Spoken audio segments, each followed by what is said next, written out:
কি ভাই, সামনে দেখো, সামনে দেখো, এইদিকে কি ওইদিকে দেখো। দরদ দেখেছ? ভালো লেগেছে? That's great man. দুলুমি আশেরা কবার দেখেছ? আবার দেখবে? That's great. আমাদের শিল্পীদের এটাই হচ্ছে খুব ভালো লাগার। ইনফ্যাক্ট আমার তো খুব ভালো লাগার। ইনফ্যাক্ট আমি তো সিনেমা হলেও কখনো খুব একটা যাই না শুধু একটা কারণে, বিকজ আমি কাজটা খুব দরদ দিয়েই করি। আমি অল্প সিনেমা করি, খুব দরদ দিয়ে কাজটা করার চেষ্টা করি, এবং আমি চাই যে লোক, আমি যদি হলে যাই, আমি অনেক সময় দেখেছি যে আমি বসে আছি, আশপাশ থেকে সবাই ওই দিকে না দেখে এই দিকে দেখছে, বাট আমার তখন মনে হয় যে আমার সিন তো মিস করে ফেললো। এই জায়গায় তো আমি ফাটি এক্সপ্রেশন দিয়েছি, কি ভাই, সামনে দেখো, সামনে দেখো, এইদিকে কি ওইদিকে দেখো। সো এমন অবস্থা থেকে আর যাওয়া হয় না, বাট এবার দরদ দেখতে যাব, প্রতিছবি দেখতে যাই, স্পেশালি দেখতে যাই, আর সবসময় চেষ্টা করি যে সবার শেষে ঢুকে কোনায় গিয়ে বসে থাকার, আর মানুষের দিকে তাকানোর কেমন হচ্ছে। যাই হোক, আমার খুব ভালো লেগেছে। থ্যাংক ইউ মৌ, এত চমৎকার উপস্থাপনা করে। আমি তো বলি মৌকে যে তুমি নায়িকা হবে কবে? শুধু নায়িকাদের বলেই যাচ্ছে সুন্দরী, বিউটিফুল, এই ওই, মানে বিউটিফুল উপস্থাপিকা, এবং আই থিঙ্ক মৌ যে কোনো সময় শুনতে পাবো নায়িকা হয়ে গেছে। Thank you. হয় কি, আমি শুরু করার আগে আমি একটু মৌকে নিয়ে একটু কথা বলি। এই জায়গায় যে সঞ্চালকের ভূমিকাটা পালন করে, তার জন্য কাজটা যথেষ্ট কঠিন।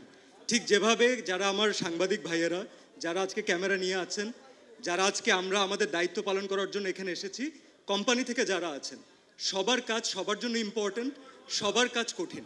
তো চলেন আমরা একটা তালি দিয়ে একজন আরেকজনকে অ্যাপ্রিসিয়েট করি। ওকে, আমরা ব্যক্তি জীবনে আমরা আসলে খুব কম মানুষ জানি যে টয়লেট ডে একটা ট্রল এলিমেন্ট। মাঝে মাঝে মনে হয় যে টয়লেট ডে নিয়ে কথা বলার কি আছে। টয়লেট ডে নিয়ে কথা বলার কিছু নেই আপনার কাছে, আমার কাছে, অথবা আমাদের বন্ধু বান্ধবদের কাছে। তার কারণ হচ্ছে আমাদের একটা প্রপার হাইজিনিক টয়লেটের অ্যাক্সেস আছে। আপনি, আমি পার্টিকুলারলি আমি বলবো যে আমার ফিমেল কলিগরা, আমরা সবসময় কাজে গেলে, যখন ঢাকার বাইরে যাই, আমরা সবসময় কিন্তু দেখি যে নিজেদের জন্য আমরা তো যে কোনো জায়গায় ট্রাই করি যে অ্যাডজাস্ট করে নিতে, কিন্তু আমাদের যারা ফিমেল কলিগ আছেন তাদের কিন্তু টয়লেটটা খুব ইম্পর্ট্যান্ট একটা এলিমেন্ট, এবং আমরা ডিরেক্টরদেরকে, আমাদের টিমকে রিকোয়েস্টও করি যেন টয়লেটটা অ্যাটলিস্ট হাইজিনিক থাকে। তার কারণটা কি বলুন?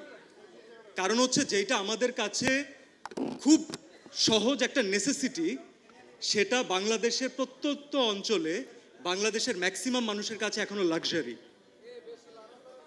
আমাদের এখনো সবার সেই ফাইন্যান্সিয়াল সিচুয়েশন দাঁড়ায়নি যে আমরা একটা সুন্দর টয়লেট, একটা হাইজিনিক টয়লেট এনশিওর করতে পারবো, যার মাধ্যমে রোগ জীবাণু ছড়াচ্ছে, খুব স্বাভাবিক বিষয়।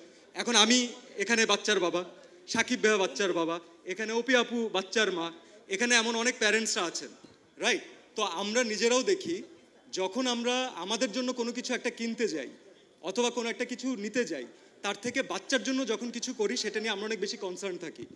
তো যেটা আপনার স্বাস্থ্য ঝুঁকি দিবে, যেটাতে আপনি নিজে সেফ না, একবার চিন্তা করে দেখুন বাংলাদেশের মানুষের জন্য প্রত্যন্ত অঞ্চলে বাচ্চাদের সিচুয়েশনটা কি, স্বাস্থ্য ঝুঁকিটা আসলে কোন জায়গায় চলে যাচ্ছে।